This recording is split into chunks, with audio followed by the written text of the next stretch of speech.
Hello दोस्तों, स्वागत है आपका फिर से हमारे एक नई टेस्टिंग वीडियो में। आज की इस वीडियो में कैसे स्टॉक के बारे में डिस्कस करने वाले हैं। शो काफ़ी ज़्यादा इंटरेस्टिंग और इन्फॉर्मेटिव वीडियो बन जाएगी, क्योंकि इस वीडियो में हम जिस स्टॉक के बारे में बात करेंगे वह काफ़ी ज़्यादा ट्रेंडिंग में चल रहा है और यह कई सेक्टरों में काम करता है। जो देश से लेकर विदेश तक ये कंपनी फैली हुई है। यह शेयर कौन सा है, इसके बारे में हम कैसी सारी जानकारी पता लगाएंगे।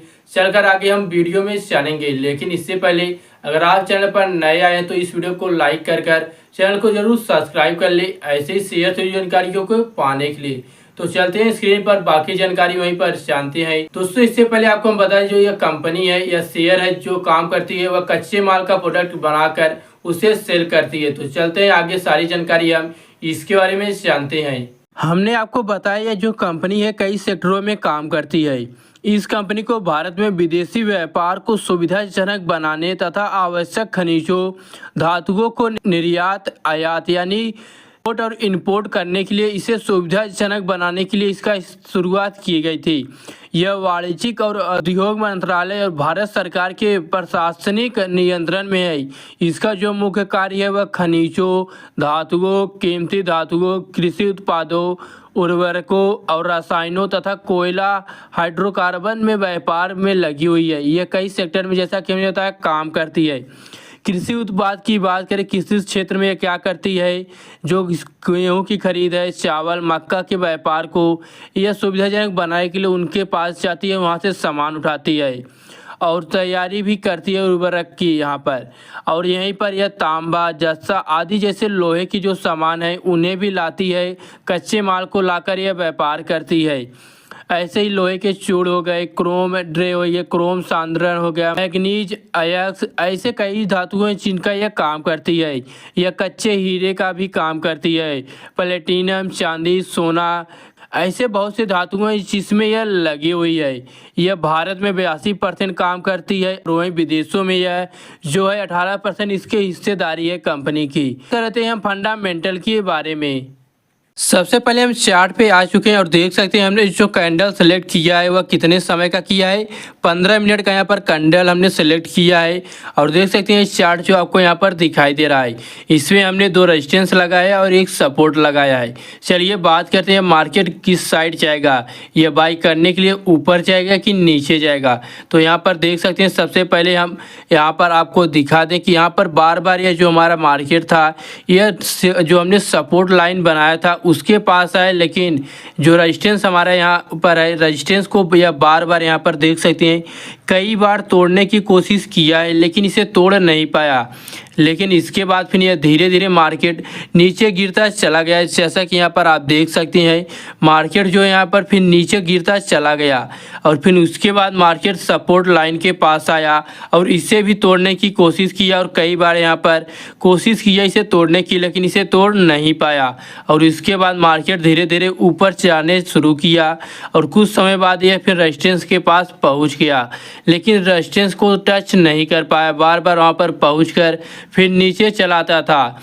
एक बार फिर से मार्केट यहाँ पर देख सकते हैं फिर नीचे आया, लेकिन इसके बाद यहीं पर अप डाउन करने लगा है। देख सकते हैं जो ये मार्केट है वह ऊपर की तरफ यहाँ पर जाता हुआ आपको दिखाई देगा और यह आगे चलकर ऐसा लग रहा है कि ये मार्केट तेजी से ऊपर अगर गया तो जो हमारे रेजिस्टेंस है उसे क्रैक कर इसे तोड़कर ऊपर चला जाएगा। तभी हमारा जो रेजिस्टेंस है यह सपोर्ट का काम करने लगेगा और यह रेजिस्टेंस बन जाएगा। अगर ये इस मार्केट को, अगर इस लाइन को तोड़ता है कैंडल, तो आप जान लीजिए कि यह मार्केट काफ़ी तेज़ी से ऊपर जाएगा। अब बात कर लेते हैं हम फंडामेंटल की। चार्ट पे आ चुके हैं और फंडामेंटल में सबसे पहले हम बात करेंगे मार्केट कैप की। तो देख सकते हैं यहाँ पर मार्केट कैप लिखा हुआ है। मार्केट कैप जितना बड़ा रहता है उतना रिस्क कम रहता है और मार्केट कैप जितना छोटा रहता है उतना रिस्क बढ़ जाता है। तो देख सकते हैं इसकी मार्केट कैप की जो वैल्यू है वह कितनी है, 12,782 करोड़ रुपए की है। अब इसी के बाद हम बात करते हैं स्टॉक पी का, जिसका मतलब है प्राइस टू अर्निंग, यानी इसकी अर्निंग कितनी हमें देनी पड़ती है। इसमें अर्निंग करने के लिए 1 रुपया कितना हमें देना पड़ेगा वह बताता है स्टॉक पी। तो देख सकते हैं यह कितना है, 52.8 है। लेकिन यहीं पर अगर यह 1 से 10 के बीच में रहता है तो काफ़ी अच्छा रहता है स्टॉक पी शेयर बाई करने के लिए। इसी के बाद आपको यहाँ पर दिखाई दे रहा होगा ईपीएस लिखा हुआ है। ईपीएस का मतलब है अर्निंग पर शेयर, कि यह शेयर इससे कितना रुपया कमा ले रहा है, अपने शेयर से, एक शेयर से कितने रुपए की अर्निंग कर पा रहा है, यह बताता है ईपीएस, जिसे कहते हैं अर्निंग पर शेयर। तो देख सकते हैं अर्निंग पर शेयर कितना है, इसका ईपीएस ₹1.40 का है। यहीं पर आप देख सकते हैं यहाँ पर डेब्ट टू इक्विटी लिखा हुआ है। डेब्ट टू इक्विटी का मतलब है इसके ऊपर कितना शेयर पर, इस शेयर पर कितना लोन यानी कर्ज है, यह बताता है डेब्ट टू इक्विटी। अगर यह 0 से 1 के बीच में रहता है तो काफ़ी अच्छा माना जाता है शेयर बाई करने के लिए। तो देख सकते हैं यह कितना है, 0.10% है, जो काफ़ी कम है और इसी से संबंध रखता है डेब्ट जो यहाँ पर है। यह उस अमाउंट को बताता है जो डेब्ट टू इक्विटी पॉइंट में बताती है लोन कर्ज को। इसके ऊपर इस समय कितना लोन यानी कर्ज है, 159 करोड़ रुपए का इसके ऊपर इस समय लोन यानी कर्ज है। अब इसी के बाद हम बात कर लेते हैं प्राइस टू बुक वैल्यू की, जो काफ़ी मायने रखता है। तो देख सकते हैं प्राइस टू बुक वैल्यू इसका कितना दिखा रहा है, लेकिन इससे पहले आपको बता दें प्राइस टू बुक वैल्यू अगर 1 से 2 के बीच में रहती है तो काफ़ी अच्छी मानी जाती है शेयर बाई करने के लिए।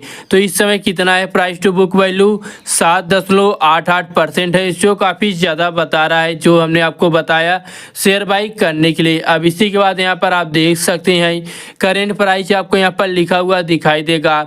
करेंट प्राइस से हमें यह पता चलता है कि इस समय, जिस समय आपको हम जानकारी बता रहे हैं, उस समय इसका जो प्राइस है वह कितना है, 85.2 यानी 85.20 है। अब इसी के नीचे आपको दिखाई दे रहा होगा बुक वैल्यू, जो काफ़ी मायने रखता है शेयर बाई करने के लिए, क्योंकि अगर कंपनी बाई चांस कभी बंद होती है किसी कारणवश तो आपको बुक वैल्यू के हिसाब से ही पैसा मिलता है हर एक शेयर को छोड़कर। तो इस समय बुक वैल्यू कितनी है, ₹10.80 है। अब इसी के बाद यहाँ पर आपको एक चीज़ और दिखाई दे रहा होगा, ROE यहाँ पर लिखा हुआ है। ROE का मतलब है रिटर्न ऑन इक्विटी, यानी यह शेयर अपने शेयर से कितने % का रिटर्न निकाल ले रही है, कमाई कर ले रही, यह बताता है रिटर्न ऑन इक्विटी। तो कितना है रिटर्न ऑन इक्विटी, 9.97 यानी 10 के करीब है। अगर यही 10 या 20 से ऊपर रहता है तो काफ़ी अच्छा रहता है, तो यह फिलहाल 10 के करीब है, तब भी यह अच्छा है शेयर बाई करने के लिए। अब इसी के नीचे आपको एक चीज़ और दिखाई दे रहा होगा, इससे पहले आपको हम बता दें ROE से ही संबंध रखता है ROCE, जो बताता है कंपनी कितने % का लाभ कर रही है, यह बताता है ROC। तो यह कितना है, 9.23% है, जो अच्छा है। हम बात करते हैं इस शेयर का हाईएस्ट प्राइस कितना गया था और लोवेस्ट प्राइस कितना गया था। तो देख सकते हैं यहाँ पर हाई लो लिखा हुआ है। हाई लो में आप सबसे पहले यहाँ पर देख सकते हैं जो हाईएस्ट इसकी वैल्यू थी वह कितनी गई थी, 132 रुपये गई थी पिछले 52 हफ्तों में। और यहीं पर देख सकते हैं लोवेस्ट वैल्यू जो गई थी वह 49.7 यानी 49.70 गई थी, जैसा कि यहाँ पर आप देख सकते हैं। इसी के नीचे आपको एक चीज़ और दिखाई दे रहा होगा फेस वैल्यू, जो कंपनी 5-10 रखती है, इसने 1 रखा है। और नेट प्रॉफिट की बात करें तो नेट प्रॉफिट कितना है, इसने 1 साल में सारे खर्चे काटने के बाद कितनी प्रॉफिट की है। तो देख सकते हैं नेट प्रॉफिट जो है 210 करोड़ रुपए का है, जो काफ़ी अच्छा है। तो देख सकते हैं यहाँ पर आपको EPS ग्रोथ 5 ईयर्स लिखा हुआ दिखाई दे रहा होगा। EPS ग्रोथ से हमें यह पता चलता है कि इसने अपने शेयर में कितने % की वृद्धि की है, तो यह 5.48 की वृद्धि की है पिछले 5 सालों में अपने शेयर में। सेल्स ग्रोथ 7 ईयर की बात करें तो यह माइनस में है, कितना है, 68% माइनस में है। यहीं पर आपको एक चीज़ और दिखाई दे रहा होगा करेंट रेशियो, जैसा कि यहाँ पर आप देख सकते हैं करेंट रेशियो कितना है, 1.56% है।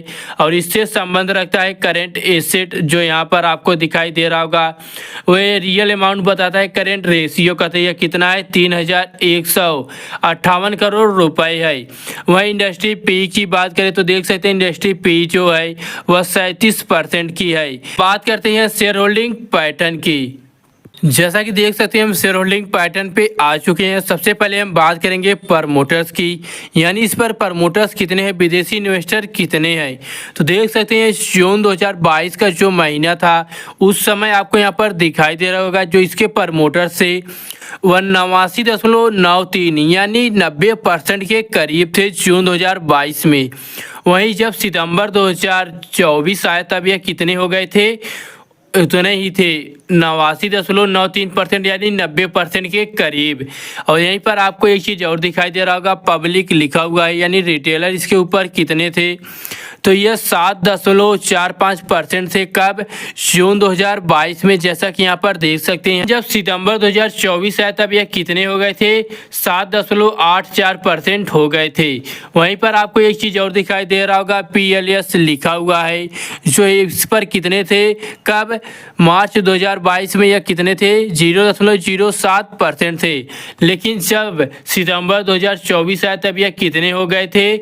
सितंबर 2024 में यह 0.09% हो गए थे। आपको यहाँ पर DLS लिखा हुआ दिखाई दे रहा होगा। DLS कितने थे? मार्च 2022 में यह 2.56% थे।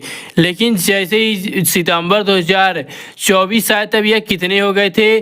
2.15 हो गए थे। यहीं पर आपको एक चीज़ और दिखाई दे रहा होगा, नंबर ऑफ शेयर होल्डर्स, यानी इसके शेयर होल्डर्स कब कितने बड़े थे?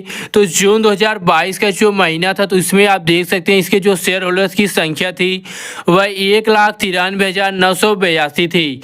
लेकिन जैसे ही सितंबर 2024 आया तब इनकी संख्या काफ़ी तेज़ी से बढ़ी और यह कितनी हो गई?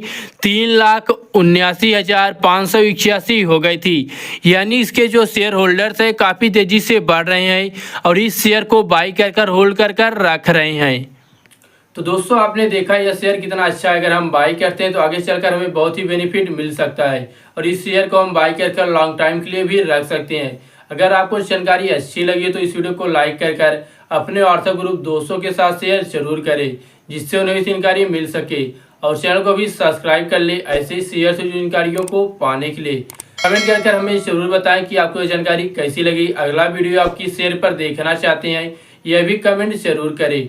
हम मिलते हैं एक नए वीडियो में एक ऐसी शेयर से जुड़ी जानकारियों के साथ। तब तक के लिए जय हिंद, वंदे मातरम।